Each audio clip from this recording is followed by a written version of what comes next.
سمجھتا. اصل میں ہمارے عام آدمی سمجھتے ہیں سود کہ اچھا ہے جی کیا ہے، ایک آدمی نے پیسے جمع کرائے ہیں اب اسے ہر مہینے اتنا پیسہ مل رہا ہے. عام آدمی بھی ہمارے ہاں یہ جو پٹھانوں والا سود ہے، یہ جو سود خور گاؤں میں بیٹھے ہوئے ہیں جو بہت بڑی شرح کے اوپر سود دیتے ہیں اور خون چوس جاتے ہیں لوگوں کا، اور ان کے کسی طریقے سے قرضے ختم، ان کو تو سبھی برا کہتے ہیں. کوئی ایک آدمی بھی آپ کو نہیں ملے گا کہ جن کے لیے کلمہ خیر کہے، ان کے لیے کسی نرمی کا یا ان کے لیے کسی بھی آسانی کا کوئی مطالبہ کرے. البتہ یہ جو بڑا سود ہے، بینک کا سود، کاروباری سود، اس کی شناخت لوگوں پر واضح نہیں ہے. یہ ایک بہت بڑے پیمانے پر یہ برائی جو ہے آپ کو انڈیویجول پر نہیں نظر آ رہی.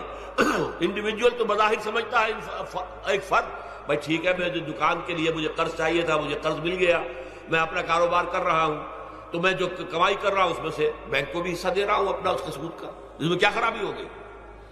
اس کی خرابی سمجھ میں آتی جب آپ کو معلوم ہو اسی سود کے ذریعے سے دنیا میں اس وقت ایک چھوٹی سی اقلیت ہے، کل 1 کروڑ یا 1.25 کروڑ یہودی، اور پوری دنیا کی دولت کے اوپر قابض ہو کر بیٹھ گئے. یہ سارا وہ بینکنگ نظام جو یہودیوں نے بنایا، یہ IMF ورلڈ بینک جس کے ہم اس وقت غلام بن کر رہ گئے.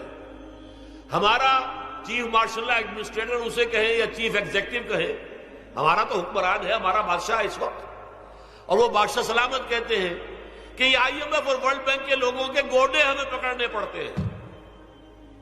گوڈے گٹے کیوں؟ ہم غلام ہیں ان کے، اور ہم جکڑے ہوئے ہیں سود کے اندر. پوری دنیا کو یہودی سود خوروں نے در حقیقت اپنے شکنجے میں جو جکڑا ہے، جس طریقے سے کہ ان کو اپنے اندر ایک اپنے پورے ہتھ کنڈوں کے اندر جو باندھ کے رکھ دیا ہے، یہ سود کے ذریعے سے. اور اس کا نتیجہ کیا نکلتا ہے؟ دیکھیے امریکہ میں کہتے ہیں بڑی جمہوریت ہے، لوگ ووٹ دیتے ہیں، لیکن حقیقت اگر لوگ جانتے ہوں کہ دیوے استبداد جمہوری قوام پائے کو، تو سمجھتا ہے یہ آزادی کی ہے نیلم پری. ہم نے خود شاہی کو پہنایا ہے جمہوری لباس، جب ذرا آدم ہوا ہے خود شناس و خود نگر. اب امریکہ میں اصل میں کیا ہے؟ امریکہ میں کیپٹلسٹ کا نظام ہے. یہ حکومت کس کی ہے؟ سرمایہ داروں کی ہے. جو کروڑ پتی نہ ہو وہ الیکشن نہیں لڑ سکتا، اور کروڑ پتی جو ہے اپنے پیسے کی بدولت وہ صحافیوں کو خرید لے گا، ٹیلی ویژن چینلز خرید لے گا، وہ لوگوں کے ذہنوں پر چھا جائے گا. یہ گورنمنٹ آف دی کیپٹلسٹ ہے، ناٹ عوام. یہ دھوکہ ہے، فریب ہے سرمایہ داروں کا. وہاں وہ جاگیردار اس طرح کے نہیں، سرمایہ دار ہے. وہاں جاگیرداری کی وہ حیثیت نہیں رہی، اس لیے کہ ان کے تحت آدمی نہیں ہوتے. وہ تو اگر بڑے بڑے رینچ ہیں، بڑے بڑے اگر فارم ہیں، تو وہاں بھی آپ کو معلوم ہے کہ چونکہ مشینوں کے ذریعے سے بوائی بھی ہو رہی ہے اور ہل بھی چل رہا ہے مشینوں سے، بوائی بھی مشینوں سے، کٹائی بھی مشینوں سے، تو زیادہ انسان کی ضرورت ہی نہیں رہی. لہذا وہ سیاسی نظام وہ نہیں ہے جو یہاں کا ہے، لیکن وہ زمیندار بھی وہاں کا کیپٹلسٹ ہے، نظام کیپٹلسٹ کا ہے. تو در حقیقت یہ ڈیموکریسی جو ہے، اس میں جو کہتے ہیں government of the people by for the people, نہیں، گورنمنٹ آف دی کیپٹلسٹ، سرمایہ دار کی حکومت ہے. اور سرمایہ دار جو ہے اس نے اپنی کلب بنائی ہوئی ہے، بیٹھا ہے، پارلیمنٹ ہے، یہ کانگریس ہے، یہ سینٹ ہے، یہ سرمایہ داروں کی کلب ہے. باقی عوام کے لیے وہاں کیا ہے؟ واقعہ یہ ہے کہ عام آدمی امریکہ کا بھی یہ ضرور ہے کہ بنیادی ضرورتیں محنت کر کے خون پسینہ ایک کر کے اپنی وہ حاصل کر لیتا ہے، لیکن بہت نچلی سطح پر ہے. عام آدمی وہاں بھی بہت نچلی سطح پر ہے. اور ایسے لوگ ہیں معدود گنتی والے جو 50 بلین کا ایک چیک لکھ سکتے ہیں، وہ سب یہودی ہیں. House of Rothschilds, house of گولڈ سمتھس، یہ سٹی بینک جو یہاں بھی آ گیا ہے اپنی ساری گندگیاں پھیلانے کے لیے، سٹی ہاؤسز اور سٹی کار، یہ کیا ہے؟ یہ جکڑ لینا ہے آپ کو. آپ کو ذرا سا دھوکہ دیا، جاؤ جی لے لیجئے، کوٹھی لے لیجئے، ہم آپ کو قرض دیتے ہیں. آپ پھول گئے، اتنی بڑی کوٹھی کا میں مالک ہو گیا. اب جب اس کا قرض دینے کے چکانے کا معلوم ہوا کہ میں تو غلام ہو کر رہ گیا ہوں، جو کماؤں وہ سارا کا سارا ان کی قسط کے اندر چلا جائے گا. اور اگر خدا نہ خواستہ کہیں ڈیفالٹ کر گیا تو جتنا میں نے دیا تھا وہ بھی ہضم، اور مکان وہ ضبط کر کے اور نیلام کر دیں گے. اللہ خیر. لیکن وقتی طور پر ذرا سا دھوکہ جو ہو جاتا ہو، دیکھو اتنی بڑی کوٹھی کا میں مالک ہو گیا، دیکھو اتنی لمبی کار میرے پاس آ گئی، دیکھو فلاں شے میں نے حاصل کر لی، لیکن اس کا نتیجہ جو نکلتا ہے وہ تو وہاں والوں سے پوچھیے جس طریقے سے کہ وہ غلام بن کر رہ جاتے ہیں، وہ مزدور بن کر رہ جاتے ہیں۔ جیسے بھٹوں میں آپ نے دیکھا ہے، بھٹوں میں جو مزدور ہوتے ہیں وہ بکے ہوئے ہوتے ہیں، وہ غلاموں کی طرح ہوتے ہیں، ان کو بلکہ لوگ ایک دوسرے سے خرید کر لے کر جاتے ہیں۔ ایک بھٹے والا آتا ہے اور دوسرے بھٹے کی جو غلام ہے ان کو وہ وہاں پیمنٹ کر کے اور لے جاتا ہے، وہ بالکل ان کے سرس کی طرح ہے، ان کے غلاموں کی طرح ہے۔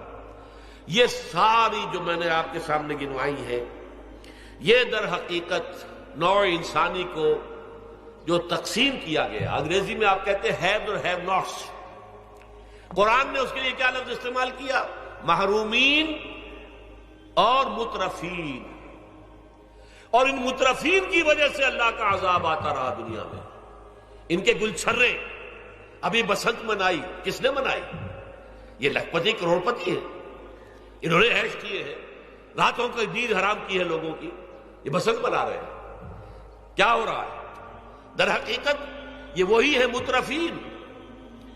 سورہ بنی اسرائیل میں فرمایا جب ہم یہ فیصلہ کر لیتے ہیں وَإِذَا أَرَدْنَا أَن نُهْلِكَ قَرْيَةً أَمَرْنَا مُتْرَفِيهَا فَفَسَقُوا فِيهَا فَحَقَّ عَلَيْهَا الْقَوْلُ فَدَمَّرْنَاهَا تَدْمِيرًا۔ جب ہمارا فیصلہ ہوتا ہے کہ کسی بستی کو، کسی علاقے کے لوگوں کو ہلاک کر دیں، تو مترفین جو ہے، دولت مند لوگوں کو ہم حکم دے دیتے ہیں، آزادی دے دیتے ہیں، ان کی لگام ڈھیلی کر دیتے ہیں، اس میں فسق و فجور کا بازار گرم کر دیتے ہیں۔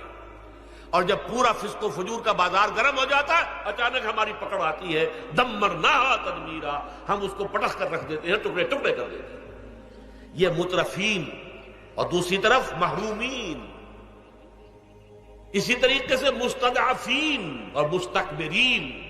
ایک طرف مستکبرین ہے، ہاٹی پیپل، جو کہ پارلیمنٹ میں جاتے ہیں، جو جاتے ہیں سینٹ کے اندر بیٹھتے ہیں، جن کا ایک طبقہ ہے، وہ ایک علیحدہ ہی ہے، ان کی سوسائٹی علیحدہ ہے، ان کے تہوار علیحدہ ہے۔ نیو ایئرز نائٹ پر جو کچھ یہ کرتے ہیں بدماشیاں، اس کا ذرا سا آپ کو اندازہ بہرحال دیہات کے رہنے والوں کو نہیں ہے۔ لاہور اور کراچی کے لوگوں سے پوچھئے کیا ہوتا ہے، اسلام آباد کے لوگوں سے پوچھئے، پشاور اور کوئٹے کے لوگوں سے پوچھئے۔ یہ سب در حقیقت مستضعفین ایک طرف، مستکبرین دوسری طرف، محرومین ایک طرف اور مترفین ایک طرف، یہ سوسائٹی کو تقسیم کر کے، اور پھر تقسیم کرو اور راج کرو، ڈیوائڈ اینڈ رول۔ یہ آپس میں ٹکرائیں گے، آپس میں لڑیں گے، تم ان سب کے اوپر حکومت کرو۔ اب ظاہر بات ہے کہ اس کا علاج میں نے عرض کیا تھا نا کہ پہلے قسم کے دکھ تو وہ ہیں جو من جانب اللہ آتے ہیں، اس کا تو سوائے برداشت کے کوئی مادہ نہیں، کوئی اس کا اور ہمارے پاس چارہ نہیں۔ لیکن برداشت کا حوصلہ بڑھانے کے لیے وہ ساری باتیں ایمان کے ذریعے سے ہمیں ملتی ہیں۔ لیکن یہ جو خود کردہ ہے، اپنے غلط نظام کی وجہ سے جو دکھ ہم نے پھیلا رکھا ہے، جو محرومی پھیلا رکھی ہے، جو بھوک پھیلا رکھی ہے، جو لوگوں پر ظلم کا جو ہے بازار گرم ہو رہا ہے، چاہے وہ سماجی سطح پر ہے، گھروں میں ہے، چاہے بازاروں میں ہے، چاہے مارکیٹوں میں ہے، چاہے کھیتوں میں ہے، چاہے کارخانوں میں ہے، یہ سب ہمارے غلط نظام کا نتیجہ ہے، یہ اللہ کی طرف سے نہیں ہے۔